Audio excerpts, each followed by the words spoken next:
Será que vai assim?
Então, pessoal, acho que tá aqui. Então, o Geraldo escreveu alguma coisa aqui. Então, começar a ler pelo Flávio e pelo Rodrigo Kowalski. Vocês querem começar? Só falem assim, 3 pontos que vocês acharam interessantes da comparação. Então, um ponto que a gente colocou aqui, a parte das alterações durante as interações, né? No Scrum você tem os sprints, então durante esses sprints você não são permitidas alterações, né? O que foi planejado no backlog tem que ser seguido de acordo com o planejamento. Já no XP tem a possibilidade de estar alterando alguma coisa que foi planejada, né? Uma feature, desde que ela não tenha sido startada, não tenha sido começada ainda. Você pode substituir ela por alguma coisa de um tamanho, né, alguma coisa que caiba naquele seu programa de planejamento. O XP adota a programação em Python como uma prática fundamental. O Scrum é mais prestativo. Na verdade, o Scrum não fala nada de práticas de engenharia. Tanto é que a gente viu lá no State of Agile essa questão lá. No XP seria um método e o Scrum seria mais um framework, na verdade. E o Scrum tem os papéis bem mais definidos do que com relação ao XP. O Scrum tem os papéis mais bem definidos. Por que você acha isso? Por ser um framework mesmo, né? Enquanto o XP tem essa liberdade um pouco maior de trabalhar com várias equipes e ter mais um histórico maior, né? Vocês concordam com isso? O Scrum tem papéis mais bem definidos? Sim. Para mim, são igualmente bem definidos. Tem outros papéis, né? Sei eu. Assim, a minha percepção é que, da mesma forma que o Scrum... Quer dizer, eu acho que talvez a diferença aí é que o Scrum, ele faz os cursos de certificação dos papéis. Mas talvez você... Será que você está querendo dizer no sentido de que o Scrum, quer dizer, ele diz exatamente o que cada papel tem que fazer? Isso, nesse sentido. Ele dá regras claras para isso. É um pouco mais fechado, né? Determinado que cada um tem que fazer aquela coisa. Uma coisa assim. Jóia. Então vamos para a próxima equipe. O que é que vocês têm a dizer?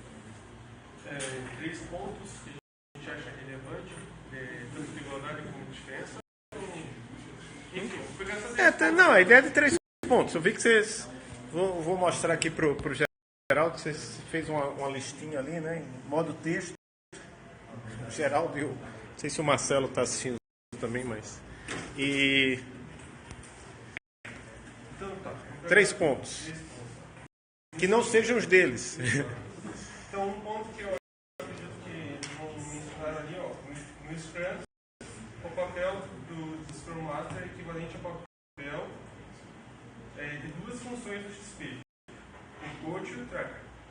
to tracker. Ponto para a gente relevante. O XP, já o scan, não é possível realizar alterações desse gênero. Permite mudanças durante a interação. Que eles já tinham falado aqui. Preste atenção no que eles estão falando para não repetir, certo? Eles também falaram das práticas, né? Bom, as equipes são pequenas em ambos, então esse é um fator de semelhança entre os dois frameworks. Ambas as metodologias são, então esse é um ponto que a gente elas valorizam, elas trabalham na ideia de interação diferente, de igualdade, né, relevante. Em ambas existe uma fase de planejamento também, então isso é um paralelo que está presente nos dois. E também tem a presença marcante do cliente aí eu pergunto, ambas existe uma fase de planejamento. Qual é a metodologia, qual é o método de desenvolvimento do processo que não tem planejamento? Não, é verdade, isso aqui é um ponto que a gente sim. comum ali. Certo. Não, só estou dizendo que isso é importante, principalmente para vocês que estão fazendo mestrado.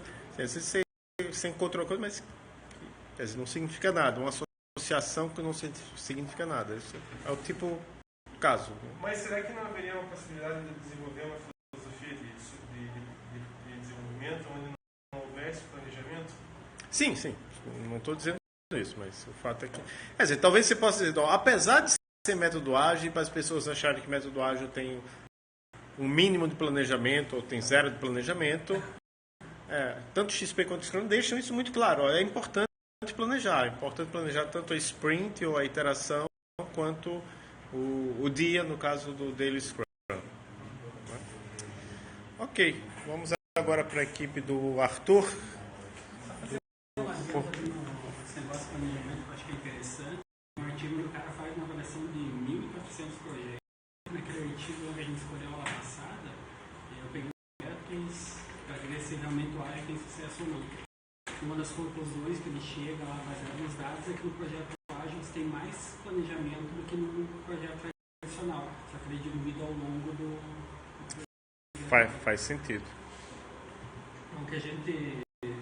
3 itens aqui principais. Assim, o principal é que a gente vê que o Scrum é um framework que foca em nenhum dos pontos praticamente ali do desenvolvimento do projeto, qualquer projeto. Por isso ele não toca, ele atua mais como um guia de desenvolvimento do software.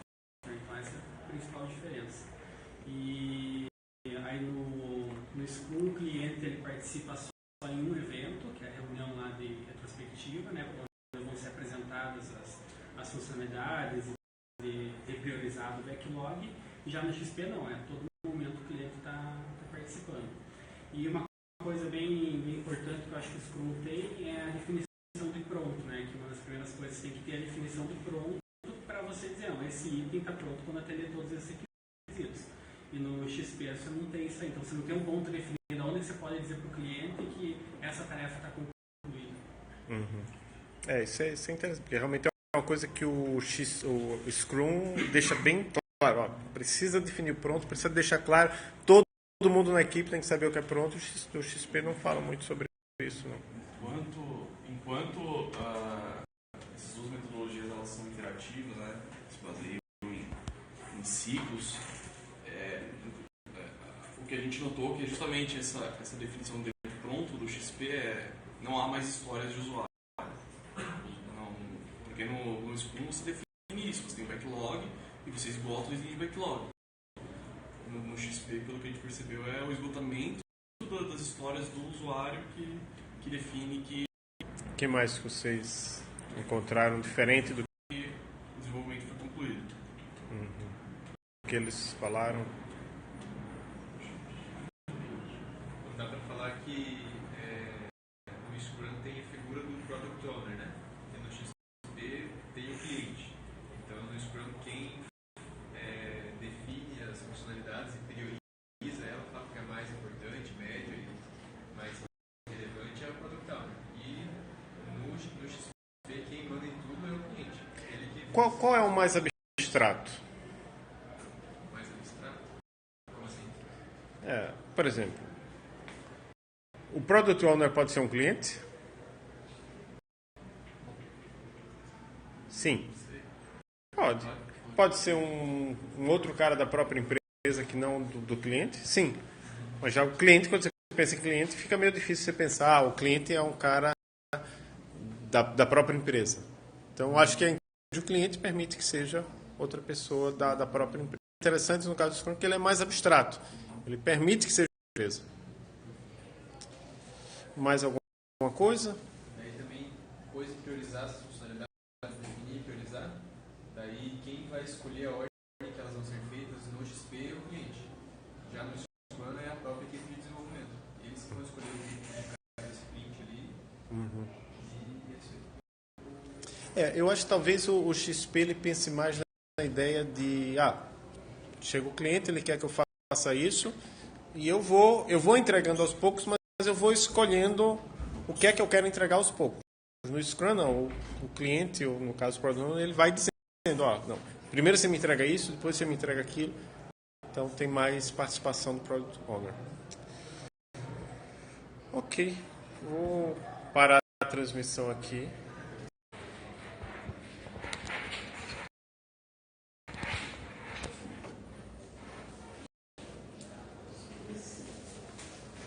Tenho que pedir para compartilhar.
Pronto. Então, começando. Arthur, você escolheu algum artigo? Pessoal, passando, eu mandei para o senhor porque da UML do BDD. Você leu? E o que você achou? Então, eles criaram Poxa, eu achei complicado aquilo lá. Porque eles criaram dentro do Eclipse, eles criaram um plugin. Pode continuar, é que eu vou só. Eles criaram um plugin dentro do Eclipse que ajuda a modelar os casos de teste de BDD. Então, eles criaram algumas regras para quando, para quem, para quando, given dado, o quando e o então, através de diagramas UMLs.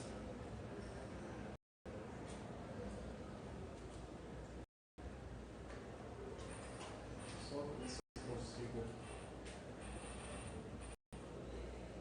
Pô, a rede Wi-Fi aqui tá offline.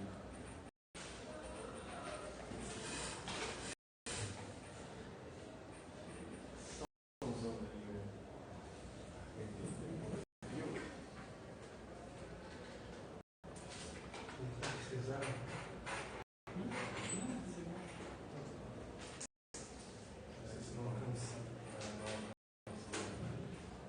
Conectou.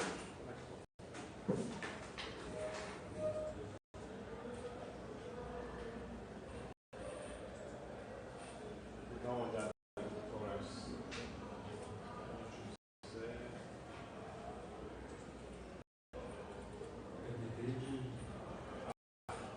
Behavior Driven Development. UML, Fundação Fundamentos do UML. Foundations of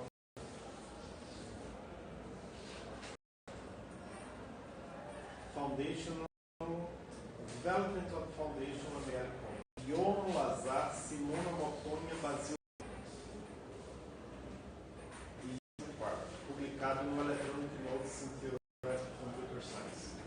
A primeira coisa que eu comentei com o Arthur, esse Electronic Notes in Theoretical Computer Science é uma daquelas. Agora está na moda falar fake news, né? É meio que uma revista fake. Sentido normal da palavra. E ela não é uma revista no sentido de ser uma revista que tem um corpo editorial, recebe os artigos, manda para os revisores aprovam e está publicado. Não. Essa Electronic Notes in Theoretical Computer Science, ela publica análises de conferências. Então, não é uma revista que publica análises de conferências. Isso explica o fato de ter aqui Behavior Driven Development of Foundational UML Components. Quer dizer, o que isso tem a ver com Theoretical Computer Science? Eu sei o que é Theoretical Computer Science. Se vocês quiserem pegar uma revista famosa de Theoretical Computer Science, ela se chama Theoretical Computer Science. Famosíssima, muito boa. Recentemente, dois colegas, um na UFPR e um aqui do nosso departamento, Murilo e André, eles tiveram um artigo publicado lá. É difícil publicar um artigo lá, apesar de que eles publicam centenas de artigos por ano. É um negócio absurdo. Eu recebo, às vezes, o resumo, né, que cada ano publica-se um monte, mas é uma revista que aceita coisas bem densas matematicamente, né? Não sei se é o caso desse artigo, mas o fato é que nem sempre o que tem lá aparentemente não é uma coisa assim. Tem um teorema aqui, nada. Eles tentaram pegar para fazer um jeito de modelar o teste, né? Como o desenvolvimento da história, no PDD, óbvio, eles tentaram criar um modelo ali para ajudar. Neste artigo, nós definimos um perfil ML que permite que os usuários criem histórias e cenários de UML fundacional executáveis. Primeira pergunta é: o que é o UML fundacional? Eu não sei. Nunca ouvi falar.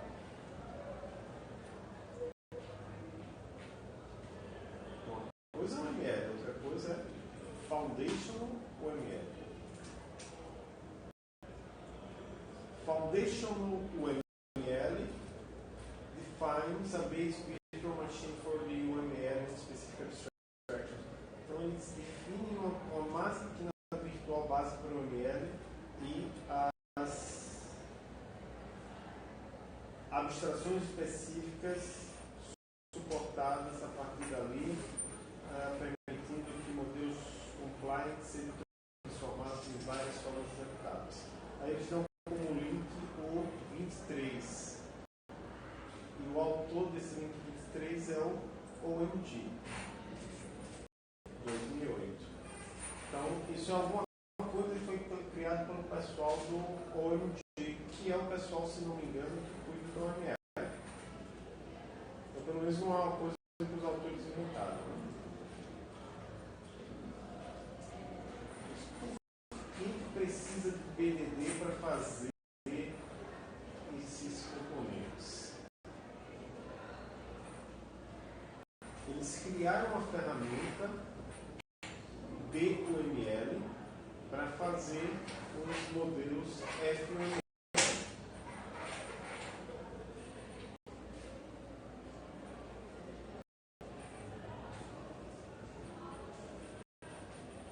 É uma ferramenta baseada em Eclipse.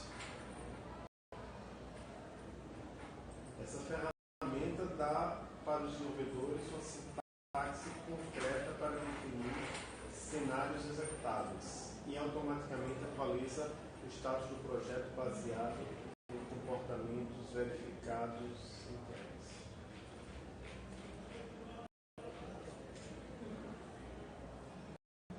É interessante aqui nessa segunda página, Arthur, que tem a figura 1.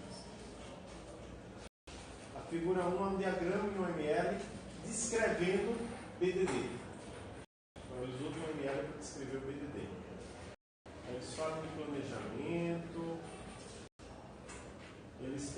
Eles dão exemplos também de descrições de cenários, histórias de usuário.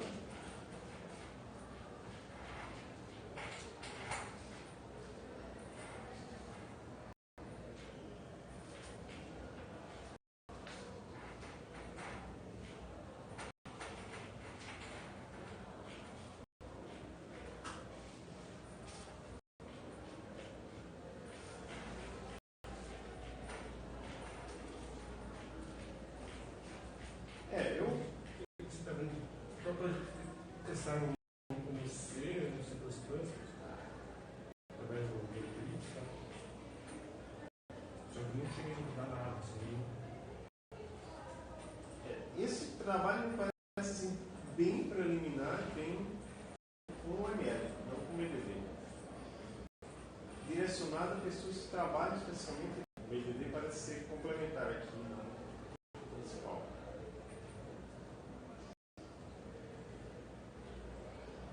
Você viu quantas vezes foi citado esse artigo? Se é que foi citado? Ele é de 2010. Né? Eu acho que tem 63 professores. Não, ele com 17 citações só na Science Direct. Não é na Science Direct, não. No Google Scholar. Muita citação. Ou ele cita. Não.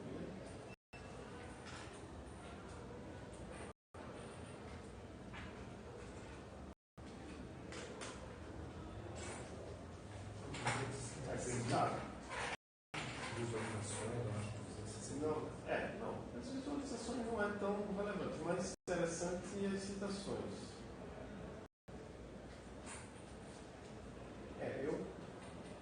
Na verdade, assim, eu conheço muito pouco desse tema para poder dizer até que ponto isso aqui é relevante. O fato é que foi citado várias vezes por artigos. Deixa eu ver se é esse mesmo.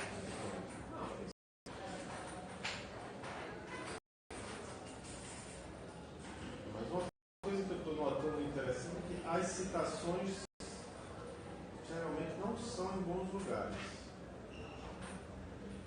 Utilizar Latinoamérica, revista cubana. Tem 17 citações de artigos no Support Systems. APSC. Artigos que talvez não sejam muito relevantes. É sempre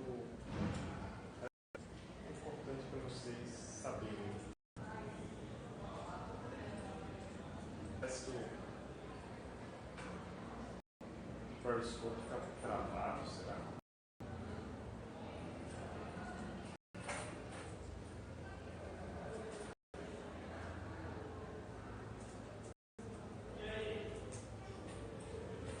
Ok, então.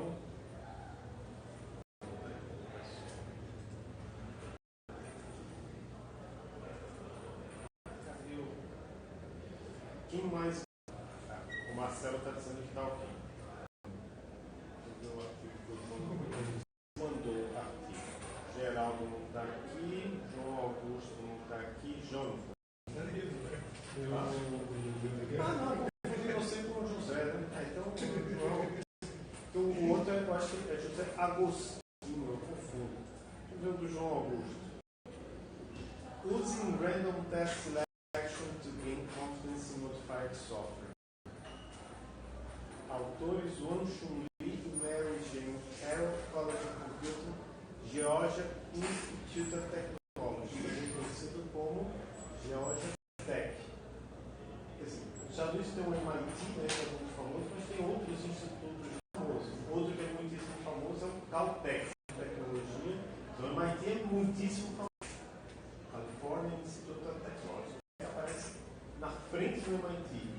Isso quando muda, mas o principal ranking, inclusive nos rankings de universidades, geralmente o Caltech. Universidades é o Times Higher University Rankings, alguma coisa assim. Mas geralmente o Caltech aparece antes, né? E o Georgia Tech geralmente é bem classificado, mas não tanto quanto no mais recente. E o Georgia Tech aconteceu. Deixa eu ver se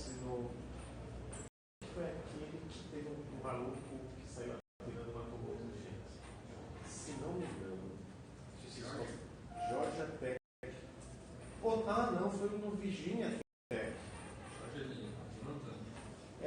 Foi no Virginia Tech, não foi no Georgia Tech, não. Virginia Tech. Tem esses programas.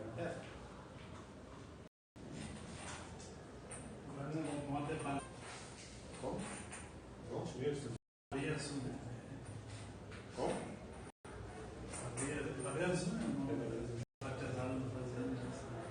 Baleia azul? Como assim? É um joguinho de morte no Brasil agora, já tem esse casado transando vendido. Suicídio. Aqui, ó, no ranking Começa a provar que eles são capazes de se cortando, assim. de universidades do mundo, Georgia Tech é o número 33. À frente está a University of Georgia, que é uma grande universidade. Eu pensava que era estadual, mas parece ser particular. A Georgia Tech tem uma ótima classificação nos rankings, né? Principalmente na área de computação. Então, ok, mas SM é uma coisa que eu não vi. Tá aqui. ICS, a conferência ICSM.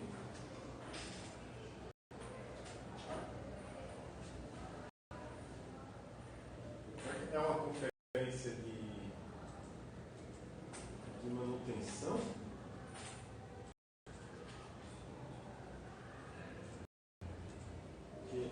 O título está falando de este artigo apresenta software modificado.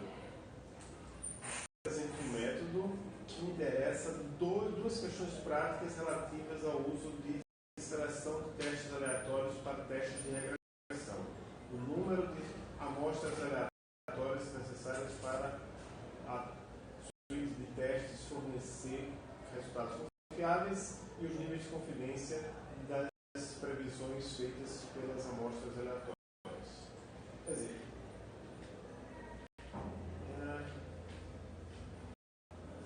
isso aqui é outra coisa. Onde é que foi publicado mesmo isso aqui? Isso não consegui descobrir, professor. Será que é um artigo que não foi publicado também? Citado apenas 4 vezes e ele você encontra uma coisa assim. Não, eu achei ele no Internet Explorer em 2008, enquanto que o seu em 2010 foi citado 17. Lembra? Claro, isso no Google Scholar, né? Então, o Google Scholar não vale tanto como citação do Easy, na base do Easy. Então, artigo que o Wilson, meu aluno, e isso não apareceu nenhum ainda. Já deve estar com as 4 citações, mas no Google Scholar. No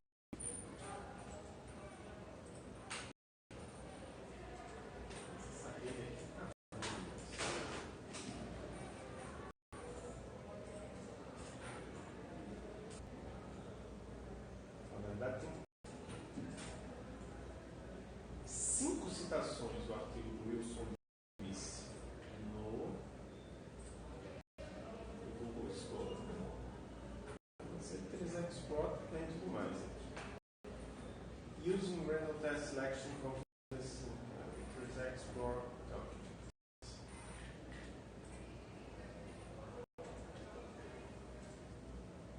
De mais nada, eu vou falar aqui. Antes de tarefa para vocês é lerem aquele artigo lá sobre o Flaws in Scrum and Agile.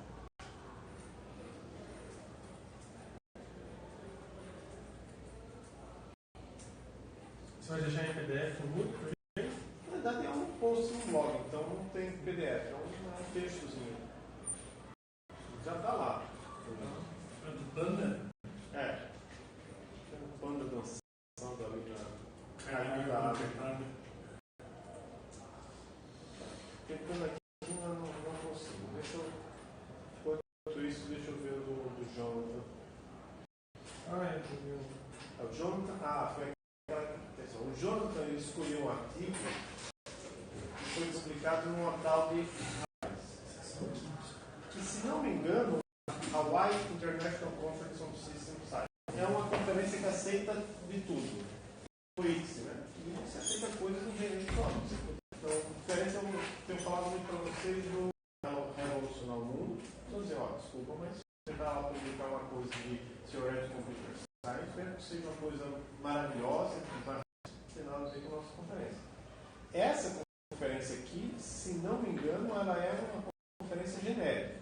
Então, ela aceita de tudo. Mas é uma conferência bem qualificada. Não é uma conferência mais qualificada, não. Não sei se a gente chegou a achar no Qualis qual é o... Então, essa aqui eu acho que a gente viu, era uma B1, não é? O Qualis, eu me lembro. B1 é uma boa classificação. B1 é altíssimo. Aqui no doutorado do CPGI, eu dou 2, né? B1. B1? Sério? Sim. Você conseguiu publicá-lo, né? Não, mas esse aqui é o que eu mestrado. O mestrado é um pouco fácil. Eu vou para o doutorado que... Mas você não consegue usar ele? E é que aí Isso vale para computação. Para o CPG, aonde eu publiquei não. assim, o pessoal da área de computação se juntou isso na revista. Né? É, exatamente. Tem também isso e a área. Disse, olha, chegou para a CAPES e disse, olha, na computação a conferência é importante. Não adianta, e isso vale não é jabuticaba, não é uma coisa do Brasil. Isso vale no mundo todo, o pessoal acha que a conferência é importante. Então vamos impedir que os pesquisadores brasileiros da área de computação publiquem conferências, dizendo que só vale para o quadros e revistas, porque era essa a ideia inicial do quadros. Aí conseguiram convencer o pessoal da CAPES a ter um jeitinho, digamos assim, para o pessoal da computação, dizendo, ó, o pessoal da computação pode publicar em conferência e em revista. Você só conta uma publicação, contanto que, aí tem uma regra assim, em conferência, na verdade é assim, é uma coisa do tipo, acho que se você tiver uma publicação em revista, pelo menos B2, se não me engano, aí você pode contar 3 publicações em conferência. Que podem ser, por exemplo, a 1. Então, na prática, isso quer dizer o seguinte, isso vale no área individual, no programa. Digamos que tem um cara que publica nessa que eu falei aí, na ICSE, que é a melhor conferência de engenharia de software A1. Só vai valer se ele ou se alguém do programa dele publicar pelo menos uma revista B1 ou B2. O programa é mais fácil, você É. é o cara que tem que programar. Até porque muda de sub-área para sub-área. Tem algumas sub-áreas de anotação em que a revista conta mais do que o conferência. No caso do artigo do João, foi publicado na Conferência Internacional de Manutenção do Software. Por isso eu não estou entendendo qual assinado que está aqui, João, porque é um negócio de manutenção do software. Não gostei, Foi em 2000. Foi citado 2 vezes na base da E30, quer dizer que é uma coisa bem específica, relativamente significante para alguém, mas é difícil. Juliano, a gente teve um aluno aqui, o Jader, que ele trabalhou com parte de priorização de testes, senão Antônio está com o artigo dele que precisa mudar e resubmeter, mas interessante. Eles falam aqui de programas em C, compiladores GCC. Qual é o objetivo? O artigo apresenta 3 aplicações de exemplo, apresenta um método que endereça 2 questões práticas. Que coisa linda. Aí ele escreve.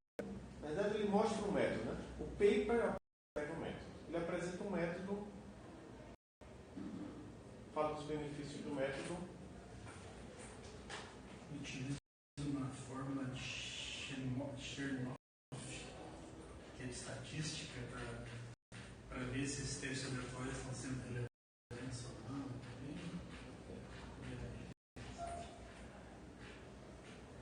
Estudos empíricos, eles fizeram uma avaliação com estudos empíricos. Provavelmente provavelmente fizeram isso aqui com dados que eles têm lá de algum, como é que fala? Benchmark, né? Tudo aplicações, até chegar.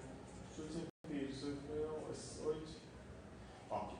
O primeiro estudo usa um conjunto de 8 programas de C que foram usados em vários estudos de testes. Então, isso é mais ou menos a ideia de benchmark. Pegou o quê? Eu implementei um browser de teoria. Então, eu, quando eu fiz meu doutorado, a gente temas, ali meu orientador disse, tem esse pessoal aqui que faz testes com essas fórmulas lógicas aqui. Usa essas fórmulas. Aí eu sei, como um benchmark. O pessoal de IA, às vezes tem uns conjuntos de dados que dizem, tem um algoritmo novo, como é que a gente testa? Pega aqueles dados lá e testa aqueles dados. Então foi mais ou menos isso que eles fizeram aqui. Realmente não parece ter nada a ver com o que você pretende fazer.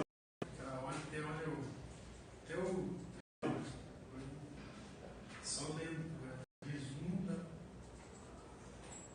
Parecia assim. Deixa eu ver então agora o artigo do Jonathan. Towards. Aqui a conferência.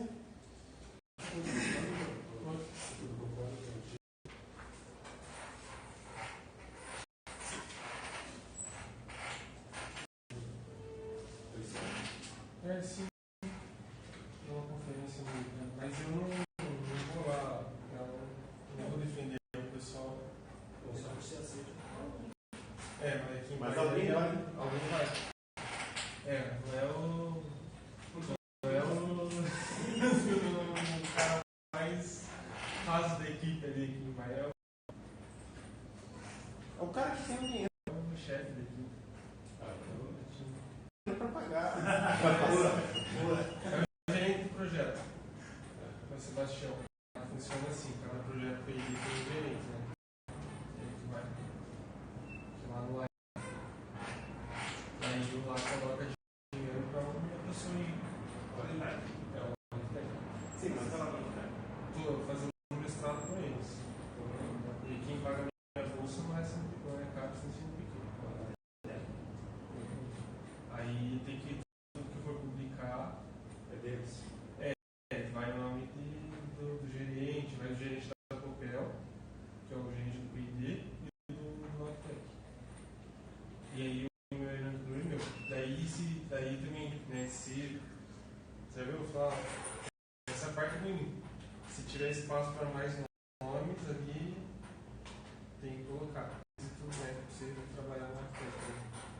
Mas vai dar certo, faz parte. Que é o requisito. Tem esse lado. Sim, mas você leu esse artigo aqui? Então, esse é justo, né? Eles desenvolveram esse artigo, eu li, mas não foi uma leitura assim aprofundada. Né? Então, trabalharam no desenvolvimento de uma ontologia que eles chamaram de Não, pera, você falou que é uma ontologia de OntSoft para agilizar. não é um processo. É que eu estou lendo que é um processo ágil. Então, OntoProcess é esse aí. Então, o paper deles, eles propõem um processo que é implementado em uma ontologia. E eles chamam essa ontologia de OntSoft. É isso que eu compreendi. Eu acho que o processo é descrito como uma ontologia, não? E é um processo que parece muito com o Scrum. É como se fosse uma adaptação do Scrum. O processo é descrito por uma ontologia, mas não é a mesma coisa? Ser descrito? Não sei para mim não faz muito sentido ser implementado. Ele é um processo implementado por uma ontologia? É que na verdade nem é, porque o que você processo utilizando uma ontologia. Né? Como que você usaria a ontologia nesse caso? Você vai modelar o processo. Pode ser que talvez o termo não seja mais implementar. Eu estou usando esse termo, mas eu sou relativamente recente, mais inteligente, termo que eu utilizei, né? Mas ele oi? o que é que ele fala aqui? Ó? Este artigo propõe um processo ágil para vários processos ágeis, como Scrum, como XP, eles estão propondo mais um. Só que esse aqui com a software baseado em ontologia. Então, existe software baseado em ontologia. Então, ele é feito para... O nome é .soft process. Ele junta práticas da engenharia de software, da engenharia de ontologias e do Scrum.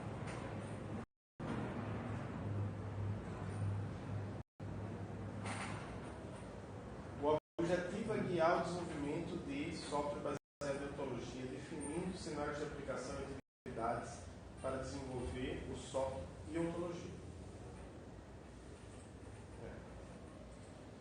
O objetivo entre engenheiros de software e engenheiros de ontologia é também melhorar a colaboração, comunicação e basear a ontologia para mapear e recomendar.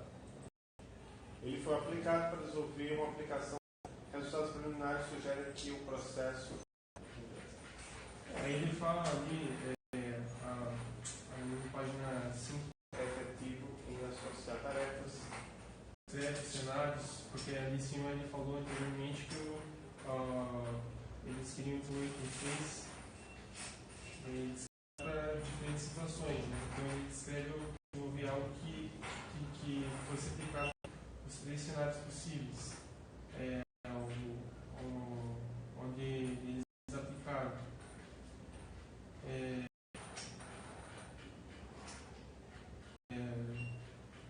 Aí esse ponto aí. Mas qual foi... Ok, eles escreveram um processo aqui. Qual foi a validação que eles deram? Eles simplesmente disseram, olha, fiz esse processo aqui, olha como ele é legal. Ou eles fizeram mais do que isso?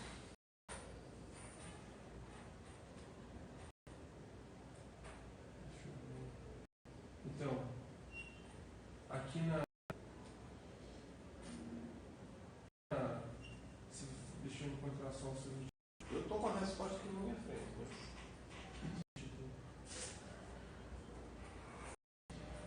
Então, até quando eles aplicaram nesses 3 cenários possíveis, 2, nas tabelas seguintes, 3, enfim, eles na tabela...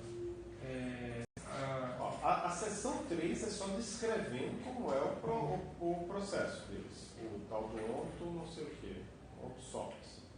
A seção 3 é só para isso. 4, uma, 2, 3, quase 5 páginas só descrevendo o processo. Mas na página 5, 8, 9, veja o que começa a seção 4. Aí no caso de estudo, a tabela... Estudo de caso. Estudo de caso. Ao contrário. Aí as tabelas, tanto que essa tabela, a tabela é objetivo 6 ali, né? Aí ela descreve a ação, ele define ali... Tabela qual? A tabela 6, 7, não, 5. A questão a ser pesquisada, a hipótese e a proposição. Como é que eles vão fazer o caso de estudo? 6, né?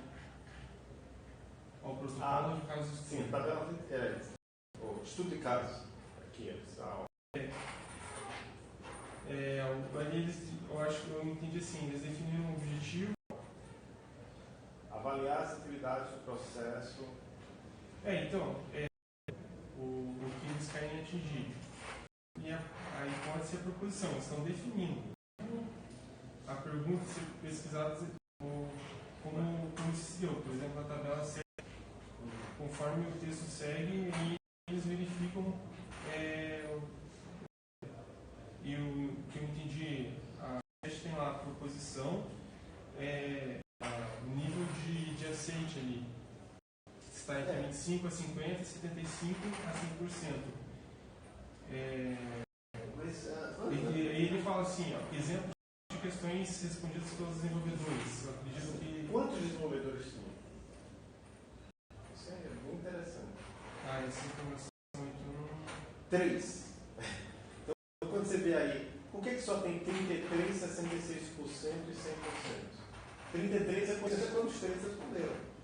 Quer dizer, um cara respondeu 66,2 caras, é muito fraco esse resultado em termos de validar o processo. Então eles fizeram a validação com base na resposta. A questão é, os revisores gostaram da proposta, pessoalmente. Mas provavelmente os revisores Dos desenvolvedores. Né? muito fraco o estudo de caso, com o tempo de avaliação do estudo de caso, né? 3 desenvolvedores, uma equipe, 3 desenvolvedores desenvolvendo um sistema, um pouco, mas provavelmente o pessoal gostou da descrição e aceitou como um trabalho preliminar. O que seria um número bom? Fato é que 3 é muito pouco. O número bom é porque ele faz que o desvio padrão tender a zero. Isso depende muito do que seja, mas não sei se dá para dar essa definição matemática, mas uma boa definição do... uma boa... é o seguinte, o número bom é o seguinte, não sei se vai fazer um certo tipo de trabalho. Uma coisa que o Gil Solpato diz também é o seguinte, você pensando, onde é que eu vou publicar isso? Você vai começar o trabalho, o ideal é que você já comece a publicar na Information Software Technology. Só que deixa eu ver se tem algum artigo mais ou menos na mesma linha do que eu quero publicar. Beleza, então, ok. Quero publicar nesse começo. Desses 10 artigos, todos aqueles que serão publicados por figurões ou gente de Harvard, mas tem outra lá, sei lá, 10 artigos. Exclui bandas europeias, pega preferencialmente de universidades grandes americanas, especialmente pega gente de países de escala. O pessoal da Grécia, Grécia e na Europa, né? De China, igual ou inferior ao Brasil inteiro. Vê lá, o cara fez um estudo de caso com quantas pessoas? Vale, Índia, quantas pessoas ele fez? Fez com 55. Deixa eu só encerrar aqui a transmissão.